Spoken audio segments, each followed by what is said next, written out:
A rather strong and descriptive writer stated one time that there's a special place in hell reserved for that one who remains neutral at a time of mortal crisis.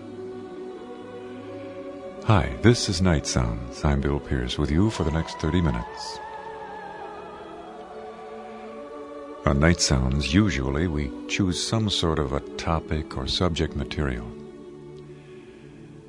And tonight's is contained in one word: apathy. Ever meet anyone who is apathetic?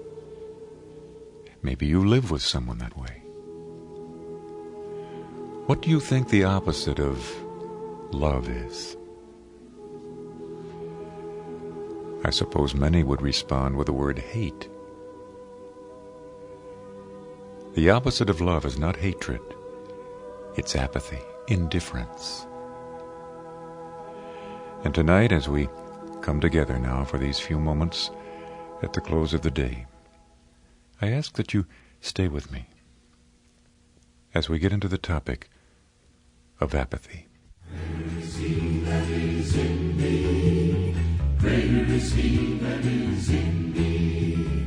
Greater is he that is in me than he that is in the world. Greater is he that is in me.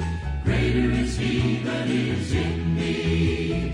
Greater is he that is in me than he that is in the world. Satan is like a roaring lion, roaming to and fro, seeking whom he may devour. The Bible tells me so.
Greater is he that is in you and me than he who is in the world. A promise that we can take seriously. Most of the time our music is quite laid back on the program Nightsounds. But now and then when you get into topical material like joy or power or apathy, it almost seems like we've got to get some sort of momentum generated.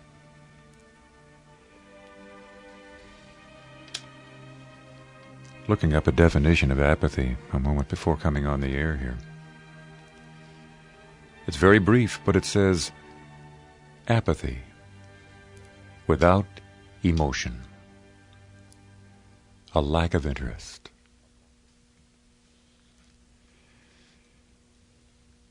I'm on the mailing list for a good many publications, one of which is the National Decency Reporter. And as I read this publication from time to time, it seems that I want to get involved in standing against the horrendous onslaught of pornography, especially child porn. You almost want to get out there and grab a placard, or march in front of the theaters, or say something or do something. Anytime we see inequities on any hand, whether it be national, personal, international, whatever, we want to rise up against the onslaught. Recently, another writer, whose column appears nationwide, remarked that silence may be golden, but gold is also yellow. And he was referring to the apathy that prevails among too many of our citizens today, even Christians. Apathy to the incredible complacency in the presence of the massive onslaught of evil in the world. I was just reading today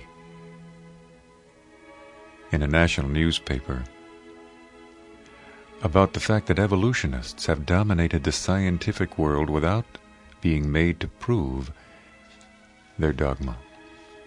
Atheists have attacked the Bible and prayer with little effective resistance beyond a few feeble protests. Marxists have overrun the campuses of colleges and universities and infiltrated churches, peddling their God-dishonoring philosophy. A carte blanche has been issued to the neo-moralists who have assured us blandly that God was just fooling when he handed down his moral law on Sinai.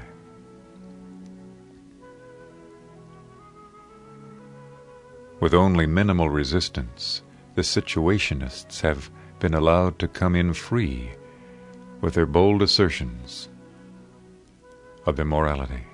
Just a smattering of homosexuality can be beneficial if kept within a context of love and mutual respect. It's an alternative field of thought, and very few have thought it worth the effort to challenge this contradiction. Or if so, do it in the wrong way, or perhaps inadvisedly, and with scarcely a peep or a mutter on our part. The homosexual is lifted to a place of respectability and even glorified in some quarters. And it's now infiltrating our churches.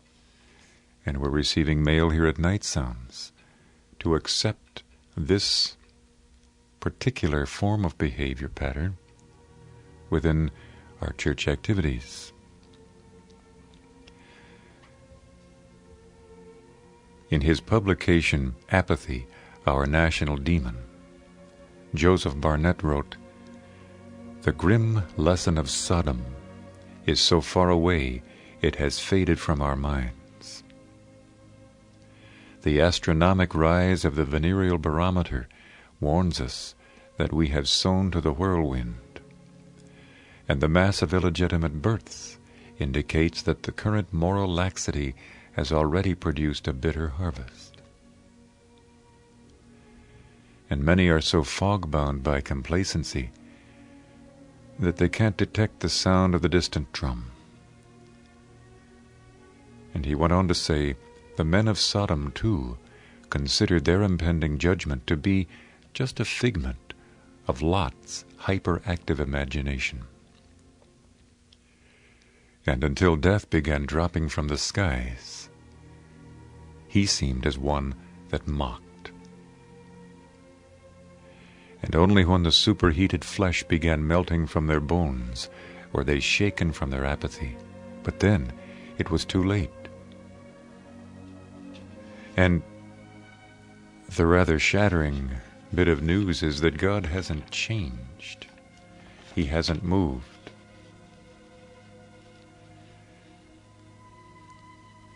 One pastor said, "Here in our town, the moral tone is pitched very low. A case in point is the monstrous abortion evil, and here the so-called Protestant clergy, with the exception of a few die-hard evangelical pastors, have given it their unqualified sanction. With the exception of these few, only one lone voice, that of a Roman Catholic bishop, has been lifted against this bloody traffic, which is becoming big business for the medical profession." Some do speak out. We thank God for them.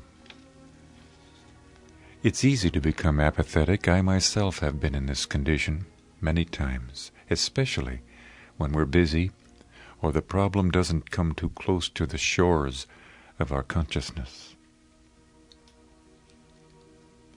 Or it could be that we figure it's snowballed to such an extent, what can I do as an individual? Almost forgetting the power of prayer, forgetting the immensity of the thrust of the Word of God, which is alive and powerful and sharper than any two-edged sword, piercing even to the dividing asunder of soul and spirit, and is a discerner of the thoughts and intents of the heart. These words from the Apostle Paul. It's easy to become apathetic about things even closer to us than the national or international level. We can become apathetic about our faith or our church or our ministry that God has given. If one little thing can slide through, well, evidently it's okay. No alarm has sounded. I don't know how many of you are old enough to remember a ship called the Morro Castle. It was a great luxury liner back in the early 30s. The captain of this ship died under rather mysterious circumstances, and the second officer, according to the chain of command, took his place. But this second officer was a rather apathetic type. He had no intestinal fortitude. And he stood on the bridge, looking at a distant weather pattern that may be approaching, when beneath him almost the entire ship was in flames. But because he didn't smell the smoke nor see the flames, he told the alarmed crew members, "It's not time to send the message of SOS yet. You'll send it when I command it." And according to maritime law, no radio operator can send the SOS until it's commanded by the captain. Well, in this case, the captain was apathetic, or had his attention diverted to something on the horizon, not realizing that the flames were right underneath his feet. Finally, when all of a sudden they leaped up on the bridge and began to consume the entire area, did he say, "Now you can send the SOS"? But the ship was already lost. Many lives also. And I remember as a boy, standing on the beach of Asbury Park, New Jersey, seeing this great smoldering hulk of what was once a beautiful luxury liner, but now was a graveyard. Apathy, disinterest, or diverted attention can just take the whole thing right out from under us. Let's not lose the intensity of what God has done for us, what He's given, what He's said. Let's not lose the wonder of our salvation. Hear hear the clock strike 2 a.m. Another sleepless night for you. Oh, I have been there too. But there is healing in the hand of God. He will cover everybody. He'll even touch someone like you. It's a natural thing to believe that something wonderful never comes easy. Let it go. There is power in the cross to heal us. There is freedom in the blood that Jesus offered to you. So freely feel the wonder of it all. Let your heart and your mind receive an answer to the call. Feel the wonder of it all. See Jesus, the love of God, the wonder of it all. The wonder of it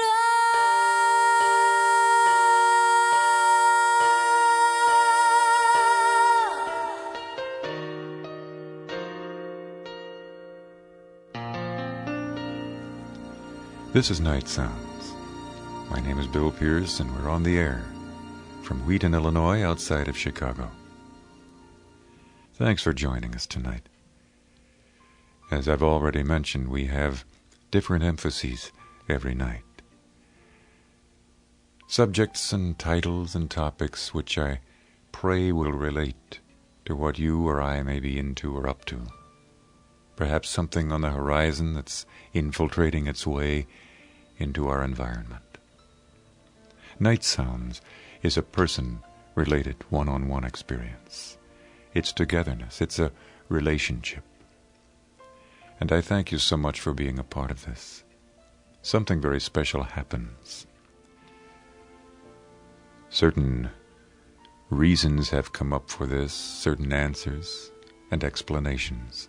Perhaps vulnerability, maybe a candid type of interaction, honesty, whatever it is. Our prayer is that the Spirit of God will use it in my life and in yours to draw us to Him and to each other and to strengthen our faith. We're here not to scold, but to support, not to threaten, but to encourage. Our mailing address is Nightsounds, Wheaton, Illinois, 60189. And we're speaking tonight to the subject of apathy. One great theologian wrote, "There is a bullish market today for easygoing prophets. Too often the laity demand a carefully modulated ministry." I recall many years ago being in a certain environment where there were other ministries involved, and evidently what I was doing and saying on radio was disturbing some. And one of the officials said, "We don't want any ministry to get out of proportion to the others here." Perhaps a church wants a pastor who can deliver ringing platitudes without conviction. He must scrupulously avoid touching their sins. They prefer to bask in the sunlight of God's goodness and are extremely loath to be warned of His severity or judgment. And this has encouraged people unwilling to risk offense and willing to jeopardize their souls, the souls of the flock entrusted to their care. I've often been impressed with the fact that many, perhaps more than not, of the great champions of the faith were not necessarily inherently courageous people. Sir Thomas More, one of the great men who gave his life for a moral pursuit, said, "I am not the stuff of which martyrs are made." as he was marched off to the block of execution. Paul, the apostle of grace, said, "I come to you in weakness, not with great flowing words of man's wisdom, but in fear and in trembling." Jeremiah, the weeping prophet, said, "I'm just a child. I'm a young man. I don't know anything. You're giving me a challenge and a charge and a responsibility far beyond my emotional structure or my abilities or gifts."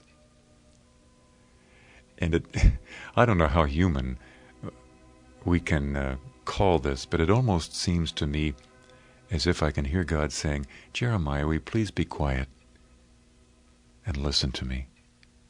I'm telling you that you go in there because I'm with you, and you just open your mouth and I will fill it."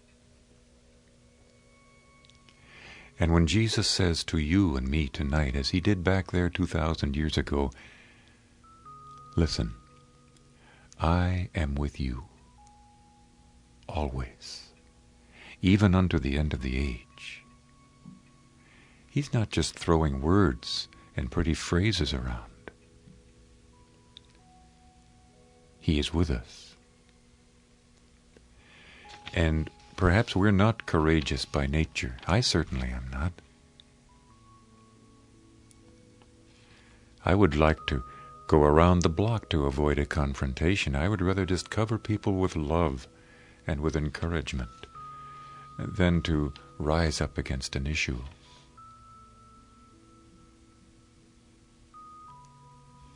Tonight, are we at all apathetic? Jesus speaks of the fact that he wishes that people would be either hot or cold.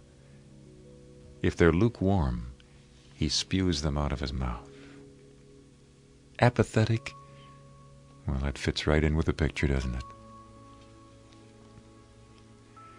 TV programming, moving pictures, attitudes, business acumen. We can do something about it. God can make us courageous. He can fill us with a sense of purpose by his Spirit. I thank him tonight that we can have a vision beyond what's going on around us, the hopelessness of one person against the world. We don't talk about ratios when we speak of God's power. They don't matter. One man against the world is a very healthy ratio because one man, one woman with God is a majority. Let's fix our attention, our vision, our perspective on God, his power, and his eternal word. Be thou my vision, O Lord of my heart, not be all else to me, save that thou art. Thou my best thought by day or by night.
riches I heed not, nor man's empty praise.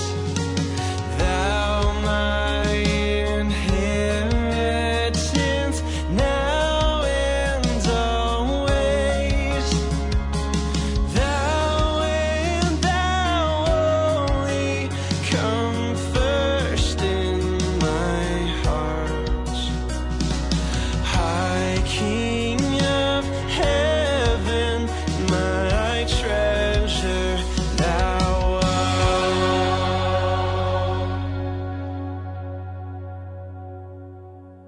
Oh God, be my everything, be my delight, be Jesus my glory, my soul satisfied,